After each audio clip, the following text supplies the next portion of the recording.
Hey guys, welcome back to my channel. It's Iesha Lynn, aka Naturally Ie, and thanks for tuning in with me.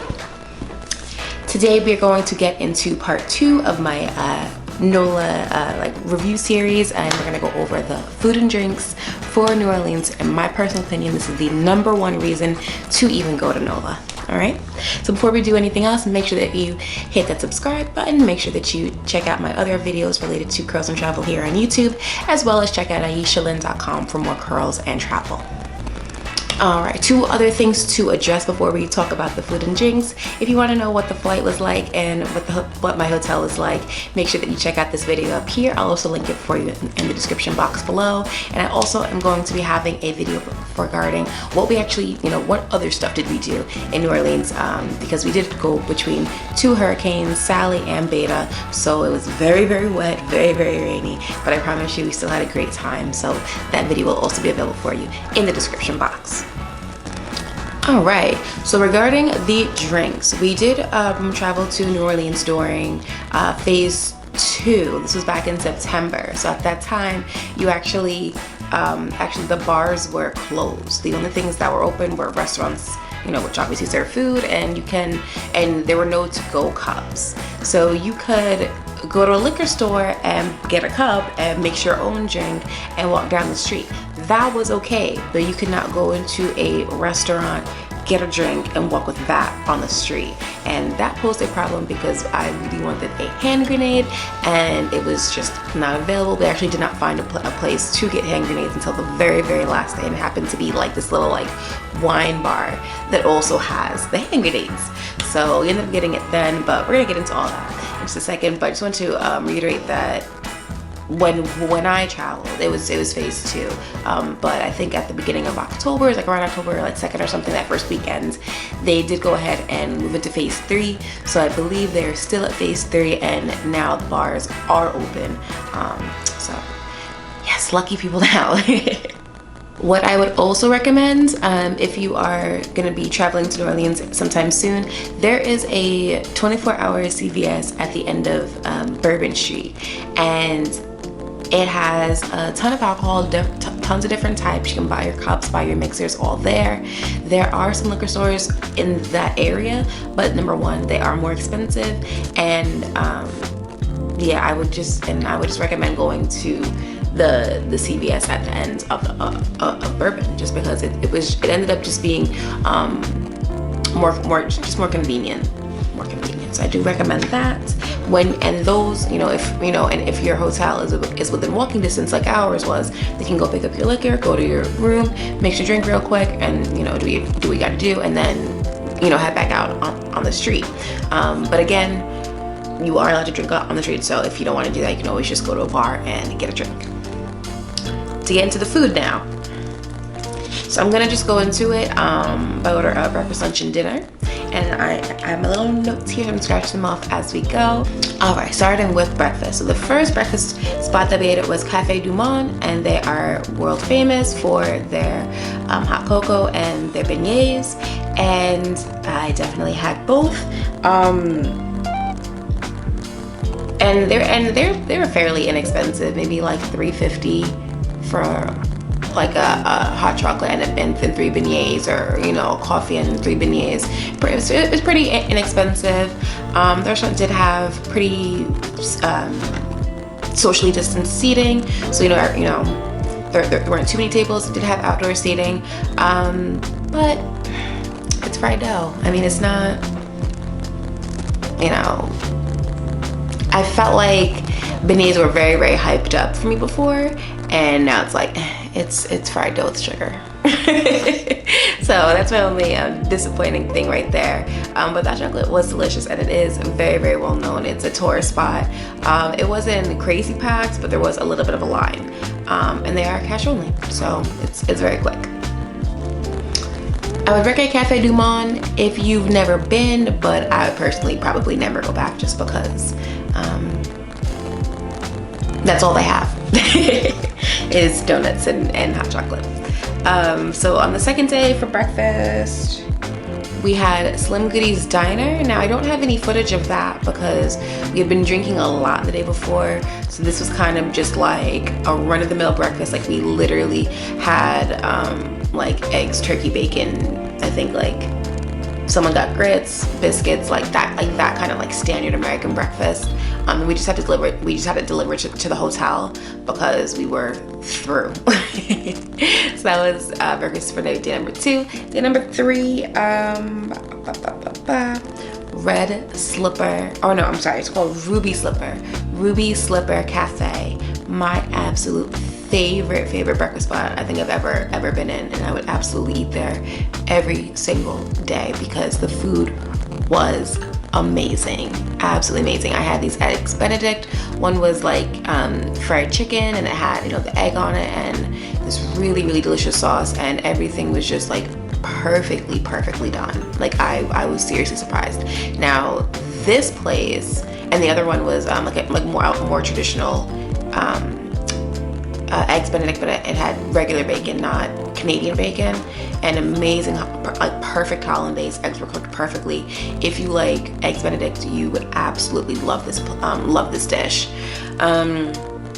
This spot did have a line out the door. They have a little bit of outdoor seating, but they are mostly inside. We were able to actually sit outside, so we lucked out. They do have heaters now that it's getting cold, so that worked out well. Yeah, I would definitely, and I think that Ruby Slipper Cafe, the one that we went to, I think there's 2 in the area, but the one that we went to is in the Pelham hotel, and absolutely highly recommend. Would absolutely eat there every day, absolutely. So that's that. So those were the 3 breakfast spots that we ate at. Now on to lunch. Now, because we had so much food here, we only ate lunch twice. We only had 2 lunch spots. First one was Old Nolan's Cookery, and this was kind of just like a spot that we had seen online. It's right there on Bourbon Street. Food was just okay. I think I had some type of like shrimp alfredo, but it wasn't the best. Drinks were really good there, but what I will say is that the waitress was absolutely amazing. We were just talking, and I think one of us had mentioned like it was my birthday, or she asked why we were here or something, and you know, she didn't make it like a whole big deal about it then, but at the end, you know, after we had paid, she actually brought out what we would call in a Caribbean house some pudding, basically, and it was so nice, and it actually like made me cry because I just didn't expect it, and it was just a really nice moment. And so even though the food wasn't that great, the service was absolutely amazing. So I would go back there because of the service, to be honest. And then on our last full day, like I said, I'm gonna post a video about things that we did, but on our last the second to last day, we had done like a vampire and ghost tour, and while we were doing the tour, we walked by the spot that has the hand grenades, and the spot is not like they're affiliated with the people that make the hand grenades, but they're not, you know, the Tropical Isle. It's like down the street. So this was it's called Orleans Grapevine Wine Bar and Bistro. So it's like this little like swanky spot. Like they literally have like 3 tables outside and a bunch of tables inside. We sat outside and we literally got like Caesar salads and grenades, and we sat out there, and it was crazy because the guy was telling us, you know, number one, nobody knows what's in these drinks. You know, it's like the KFC recipe. Well, not like a KFC recipe, but it's like even more secretive than that. Like literally 3 people know what's in a hand grenade.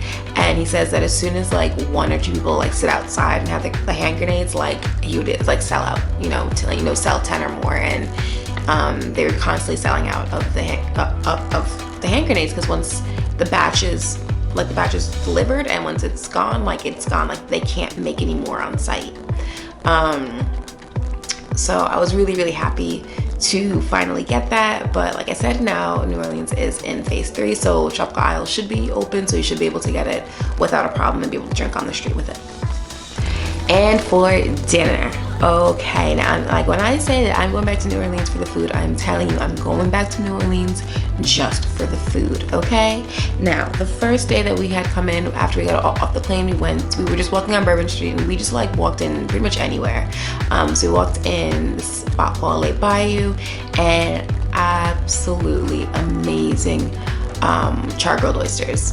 Now, he got like a alligator po' boy, which is also really good, and my friend got just like a fried like seafood platter. But I'm telling you, the char-grilled oysters are absolutely amazing. My drink was amazing, views were amazing. Like I absolutely loved it. I kind of wish that I was able to go back to Les Bayou. I highly recommend checking out that spot and sit up upstairs above the gallery. Do that. That's the thing. On the second night, we went to a spot called Seethers. We wanted to do a crab, or like some type of seafood boil, but there are basically no seafood boils in town. Or there was one spot that did, but I think it was like only shrimp, and we were like, but there was another one. She had the lady. Okay, rewind. When I was calling around to find out if there were any places that had seafood boils, the one place that did only had shrimp, I believe, and she had recommended check out Seethers. And I'm like, okay, no problem. When I did the research, I'm like, okay, no problem. Looks like it's like 20 minutes out. It's outside of downtown New Orleans. Like, so you are leaving. You are going into like the suburbs. Okay, we took a Uber out there. And when we got there, it's like this little, like literally like a shack. But they have like, a bunch of outdoor, it's only outdoor tables, and they had a little bit of, like music, but it's a lot of white people. So we were a little bit scared. 3 black folk, it was all of our first times in New Orleans, and no less out into the middle of basically bumblefuck. But everyone was really nice. And they had like their banjo and they're like doing their thing, and the food was really good. We were really, really surprised how much food we got and for how little of a cost. Like when you look at the footage, like it was literally like a shit ton of seafood. Crab, Dungeness, Dungeness crabs, shrimp, potatoes, corn, like literally everything was in there. Everything. And it was only $45. So we stupidly got 2, thinking like, oh yeah, we're gonna eat so much food, and we couldn't even finish it. Like it was, so they'll like help you like take it home, but I'm telling you, if you would ever go to this place called Seethers and there's like 4 or less, just get one. Just get one boil. I'm telling you, it's enough. But I would recommend it because the pricing, $45, like you really can't go wrong for so much seafood, and it's a little out of the way, but I would go again. I would definitely. On the third night, for now my actual birthday, I really wanted to go to this place called Desire because I had heard it, read a bunch of great reviews. Should have went to Acme. Didn't go to Acme Oyster House, but we ended up going to Desire, and another, because I'm here for the oysters, okay? I'm here for the char-grilled oysters. If you've never had them, what they do is they shuck the oyster and they fill it with like butter, a little lemon juice, like some chive, garlic, and then they grill it, and it is absolutely phenomenal. Like I'm telling you, like it is so good. Desires though, not as good as Les Bayou. Les Bayou have the better char-grilled oysters, but Desire, that's what I got there. That's what I got char-grilled oysters, and I think I got pasta carbonara, no bacon, and that was not. Char-grilled oysters though, definitely recommend. Would I recommend this spot, Desire? Again, this is another spot that's right there on Bourbon. Probably not. 2 of our Lyft drivers recommended Acme, and I had heard about Acme, but I didn't see enough reviews about it. I saw more reviews for Desire, but I guess that's because Desire is right there on Bourbon and Acme is somewhere, I don't know, it's somewhere else in the French Quarter, but it's not right there on Bourbon. So I would go to Acme next time, but I probably would not recommend Desire, unfortunately. And then the last place that we went is Ruths Chris. Now for everybody out there, it is Ruths there is an S. Ruths Chris. I don't know why this is a thing. It's not Ruths Chris. It's Ruths Chris. And we just went there just because we wanted, you know, basically stay, because we had eaten so much seafood that, you know, the entire time.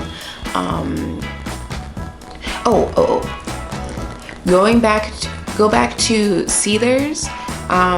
They do have like the massive sanitizer spray bottles to like sanitize the entire tabletop, so I felt like really good about that, and the chairs. So I just wanted to highlight that because I didn't see that anywhere else. But back to Ruths Chris, they did have a little bit of a wait, so we ended up waiting maybe like almost an hour.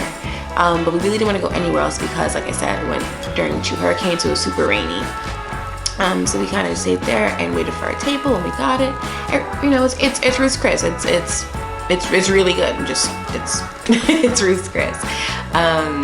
So we got steak and like potatoes, and yeah, and that was another really good meal. Would I recommend? I don't know. It's Ruths Chris. Once you had Ruths Chris, like one place, like you pretty much have them all. Like they are standard. It's pretty good. But we just wanted something, because it's kind of hard to find steak in New Orleans. So if that's something that you want, yeah, go for it. But otherwise, stick to the seafood, because it's super inexpensive and it is amazing. All right, so those are places that we ate when we spent 4 days in New Orleans. If you checked out any of these restaurants, let me know what you thought. If you've never been, let me, if you have questions about them, let me know. Drop a comment down below. And if you haven't already, make sure that you hit that subscribe button. Check out AyeshaLynn.com. Check out my flights and hotel safety video, as well as check out things to do in NOLA video. All right, guys, until next time, stay blessed, stay home, stay safe. Check you later.